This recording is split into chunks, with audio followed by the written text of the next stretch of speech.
for you who are not familiar with lens, a short overview.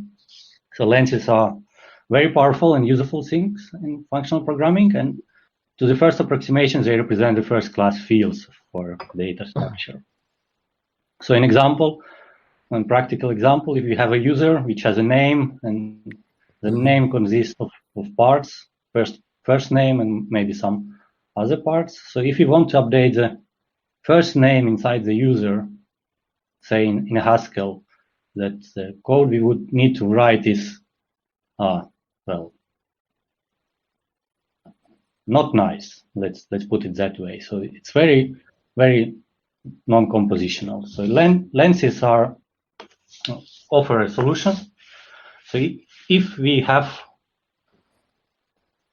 lenses for username and a first name, some objects, and property of lenses is that they do compose. So we can take these two smaller lenses and make a big lens from user to a string.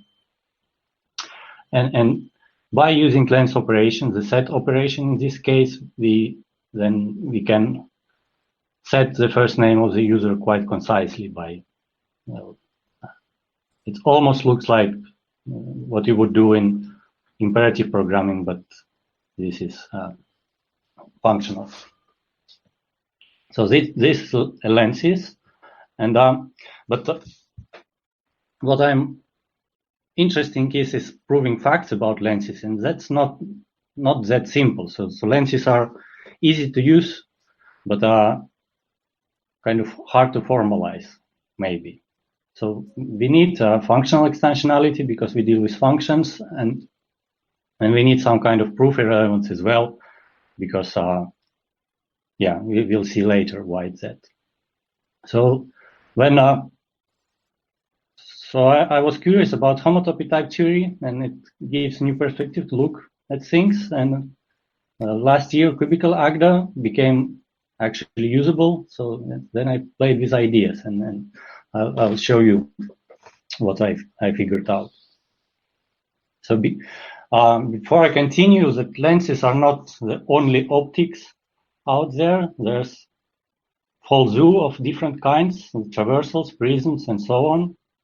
And I'll discuss isomorphisms, prisms, and lenses, and what I can say about them. So first, isomorphisms. You're probably all familiar with them. So we call a function an isomorphism if there exists G, that is a G from B to A, such that their compositions are identity functions. And it's an easy exercise to show that inverse G is unique if it exists, and so we don't need to require that explicitly in the definition. So it's like, and if you take a category theory book, that's a maybe second or third definition and first exercise, something like that. But the problem is that together with equality proofs, the so-called quasi-inverse is not unique anymore, because in homotopy type theory, we don't have uniqueness of identity proofs. It will cause inconsistency if we assume that. So by getting more powerful reasoning power, we have to sacrifice some as well. But that problem is solved. So there is a notion called equivalence, and so the function is an equivalence if all B the fibers over F. Sorry, the fibers of F over B are contractible, and there's plenty of new definitions probably for many. So type is contractible is a way to say that there exists unique value, or how it's written, there is a value and all values are equal to that. And the fiber of F over B is a pre-image of the point. So it's a type of values which map to the point B. So when you play with those for a while, then you learn to unfold these definitions and see what they kind of mean. And nice property about equivalence is that it is a mere proposition. So it's which means that all values are equal, and that results, or that proving the composition of equivalences is associative reduces to just proving that the function composition is associative. And the proof looks like that we are saying that function composition is definitely equal via REFL, and we use a version of proof irrelevance for saying that we don't care about equivalence proofs. They ought to be the same, but that's not an axiom, it's actually computes. And if you look back into this definition, that Is_equif f object actually gives us the inverse function. So for each B, we have a contraction of a fiber, and that has a value A inside it. So we can extract the inverse function from that. So it's not a proposition so it's not a proof irrelevant universe type, but it actually can be used for computation and is used for computation. So that's an interesting difference. So that's a short overview about isomorphisms and homotopy type theory. So very brief, but let me continue to prisms. So what are prisms? I start with prisms because they are in fact simpler than lenses. So a prism from structure to value consists of a matcher and a builder, and they have to satisfy two laws. So if you match on what you just built, you get the value you started with, and if you successfully match on a bigger structure and extract the value and then use it to build a bigger structure, you get the same structure which you started with. So it's like the loss feels natural for this thing after a while, but it's still hard to understand what prism is or prisms are. So I played a bit with it. So if we try to count what prisms there are between finite sets. Finite sets are easy. You can enumerate everything, and there's equality is decidable and so on. So what we get 12 possible prisms, and it's obvious after a while that the builder function have to map different values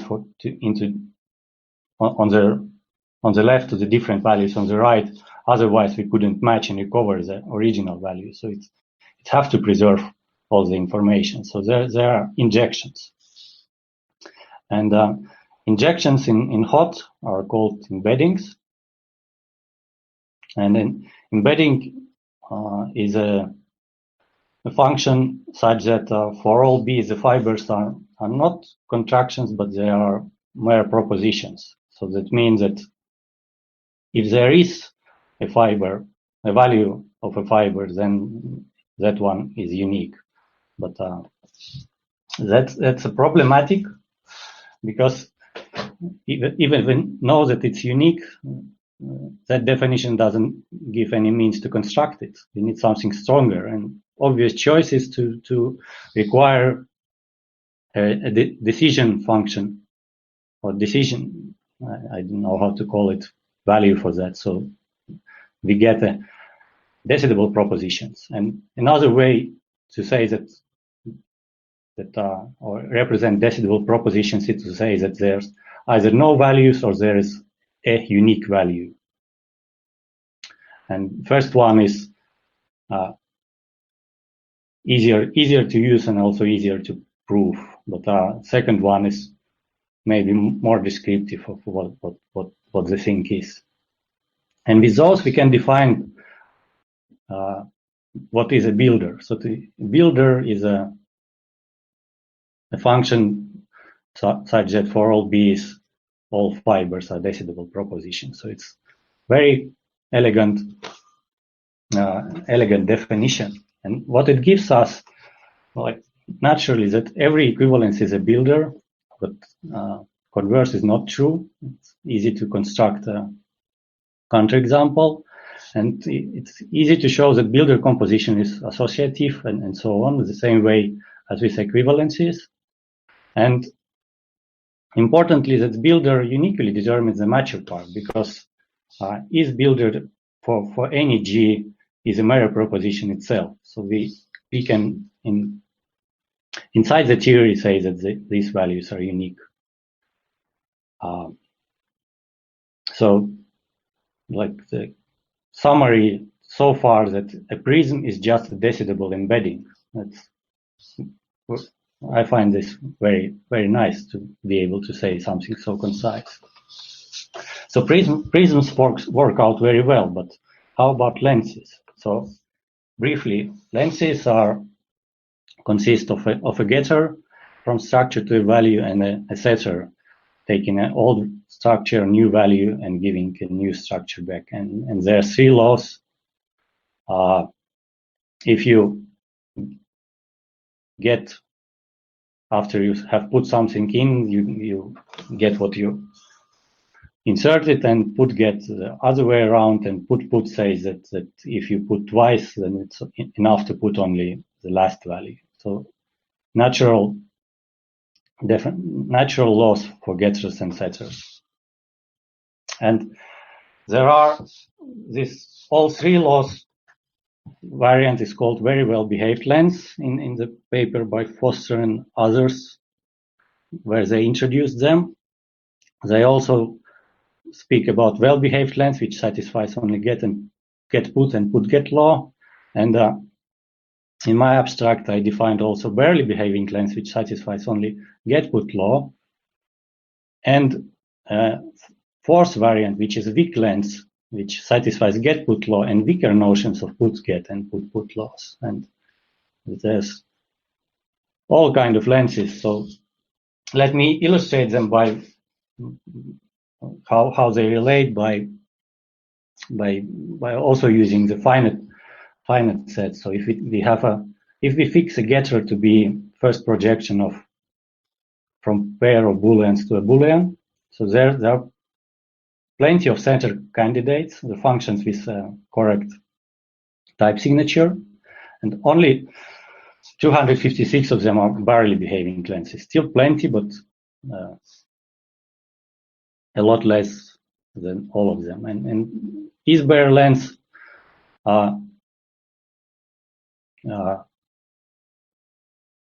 definition is following. So for any two values, there must be a fiber mapping between them. So this definition might look strange, but if I unfold the fiber definition, and I don't know if you see the colors, they are quite blunt, but and you stare at this definition for long enough, and you can see that it's approximately, or it's decorated version of a setter type. So is-bar lens gives us a function of correct type which is compatible with a getter. So barely behaving lenses satisfy get put law by construction. So my idea was to continue on this journey. So we have something, and maybe if we can refine this further, better we get a nice definition for higher lens. So the obvious choice, I think, is to require that fiber mapping to be an equivalence. But there's a problem, because we still have 16 weak lenses possible, or 16 possible weak lenses. Why is that? Because the fibers are itself isomorphic to booleans, and they're indexed by two booleans. So there are four options, four equivalences, and between boolean and boolean there are two possible equivalencies, one with identity function and one with negation. So in total, we get 16 weak lenses. But and I say that they satisfy weaker versions of put-get and put-put laws. So weak put-get law is such that setting what you got is not an identity function, but it is an equivalence. And in some sense, this is nice definition. So you can reason about that if values are spaces, so setting a value or a value of a field will rotate that space so in some way, but it will preserve all the information there. So the information is still preserved, but it's somehow twisted behind the back. And there's still two more variants. There are well-behaving lenses satisfying get put and put get laws. There are also 16 of these, but they are not the same as weak lenses. There are few same and different ones. And finally, there are two very well-behaved lenses. You would wish that there were only one, but there's actually two. So the first one is the obvious one, which just sets the first value of a pair. But the second one does something tricky behind your back. That's what I called like rotating the space, and you can check that that function together with a first projection as a getter will satisfy all the three laws, but they are obviously different functions. And Paolo Capriotti 6 years ago wrote a blog post where he defined a version of higher length as on the slide, and it is a higher version, but it's still not a mere proposition. So it's not so the values of that type are not unique, because there are at least two possibilities for example, for this simple case, and there's actually another problem, because Paolo uses kind of so if you try to imagine how this construction looks like, there's this P of V in the center, and there's equivalence to each value fiber. So it looks like a star. And because there is this center point in between, you can, on each point of the star, have the same, you can add the same equivalence, and the overall behavior will be the same, but the value of each higher length f will be different, and you could see that you could extract and observe that they are different. So not only each higher length is doesn't fix that getter has only one setter, only one possible setter. It actually does it in a way that there's possible different values even for the same setter. So it's very unsatisfying.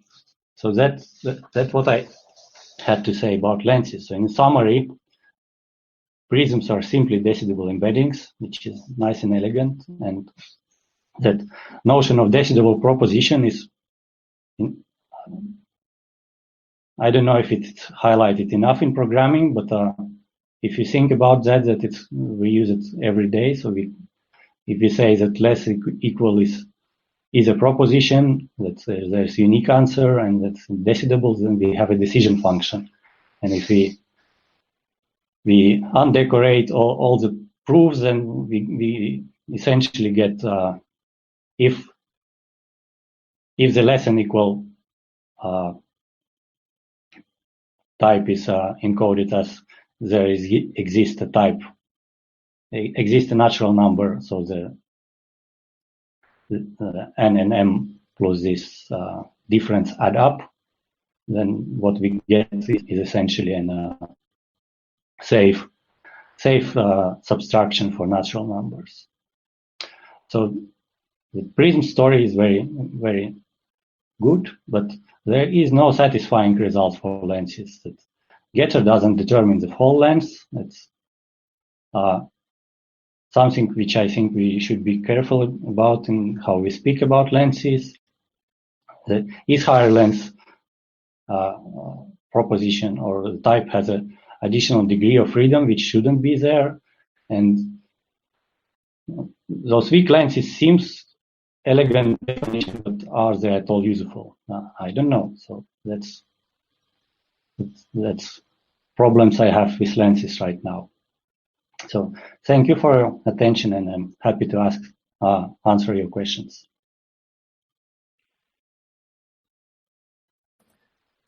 Thank you, Oleg. There are a couple of questions. Where do I start? Let me start from Kimi Yo. I understand prisms to model the part-whole relationship between a disjoint union and its disjoint subsets. What else am I missing? So I suppose this is, the conclusion taken from your talk. Prisms model part-whole relationship between a disjoint union and the parts. Yes. So that's right. So that modeling, if I understand right, so if the part-whole relationship, you have that already by having an injection, but the prism additionally allows you to take a value of a bigger of that whole thing and decide whether it's constructed from the smaller thing. So that's an addition to injectors. Right. So I suppose the question was if there is much more beyond this. So you say it is about the disjoint union plus this decidability effect that you can decide whether you are in the given part or not. Okay. Jeremy has a question. This is not the notion of prism that I know, and not the dual of lens. Your matcher is S arrows V plus 1, but the dual of lens would have the type S arrows V plus S rather than V plus 1. Is this difference important, or would everything of yours work just as well with prisms dual to lenses?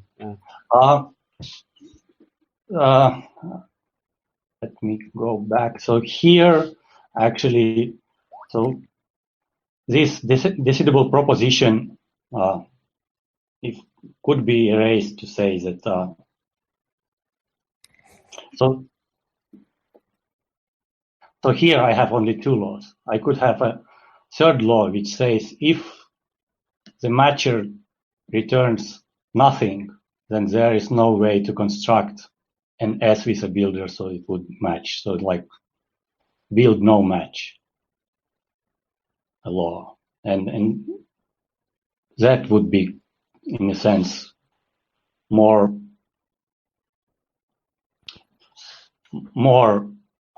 appropriate with a V plus S case.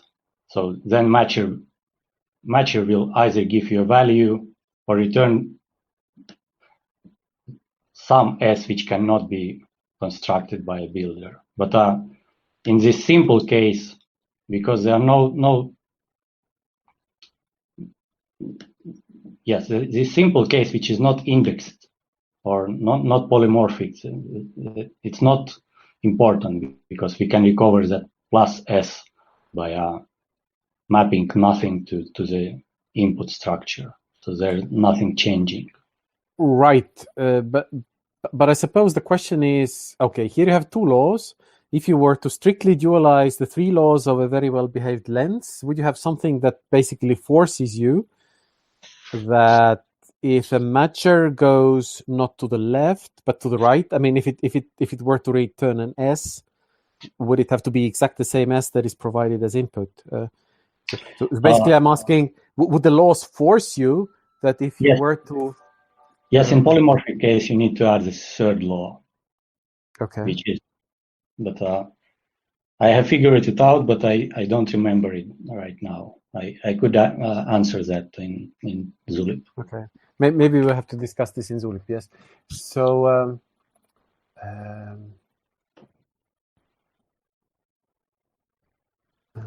okay. So, is this also Jeremy? Jeremy says, I'm not surprised that the getter of a lens does not determine the setter, but in the category of sets, under certain conditions, the setter determines the getter. This is the basis of Zhenyang Hu's putback-based programming. So the question is it really desirable that the getter would determine the setter? So, I mean, the thrust in your talk seems to be that you want it, right? No, I don't mean that I want it, but it's something that you might think of, and it's not said out loud anywhere. And in fact, yes, that you can do the construction. So if you have a setter, then the getter is uniquely determined. And that I had a single extra slide just for that. But But okay, so this is what Jeremy is referring to. The problem is that what means to be a setter is still not a mere preposition. So that's a still problem. Like you can be a setter in non-unique ways. Then there is a question by Vikraman Chaudhuri. Lenses can be defined in any category with finite products, and prisms can be defined with coproducts. Jeremy's version. If you took those definitions and defined higher lenses internally in hot, what goes wrong, or how do your definitions compare? Maybe this is explained in your extended abstract. So the question is, why don't you basically just define lenses and prisms as given in any category with products or with coproducts? And if you just only took these definitions and didn't posit anything else, didn't postulate anything else. I'm not sure I can answer that in such a factual way. So I wanted to work in the setting where equality is internalized. So to have those equalities inside the type theory working, because for arbitrary category we can say that the mapping is isomorphism, but it's on a meta theoretical level. So we cannot use the fact that from inside the category that some mapping is an isomorphism, and that's why I went this way. Yeah, I hope that answers.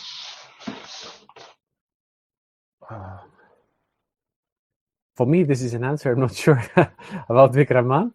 If you want to comment, you can. We perhaps have a minute, but I'm happy.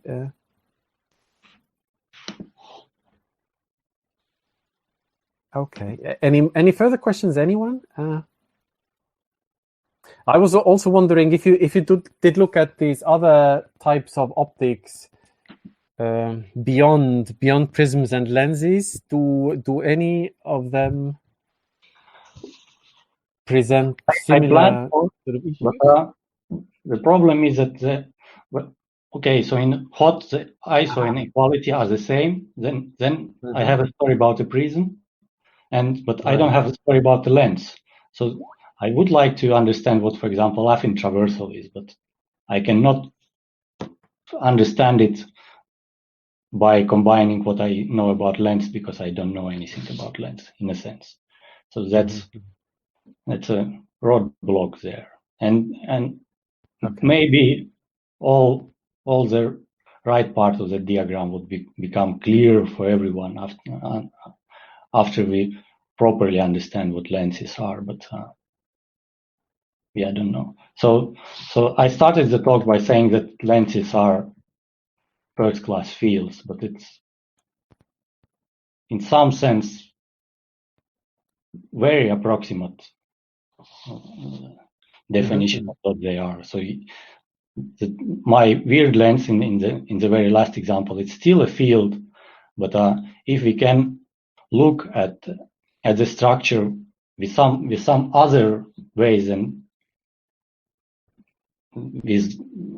by some other means just by that lens, then we can see that the lens does something weird. So how the interaction between different lenses, for example, is something which is unclear. The same is interaction between different prisms. So prisms gives you way of matching, but you cannot have a complete match.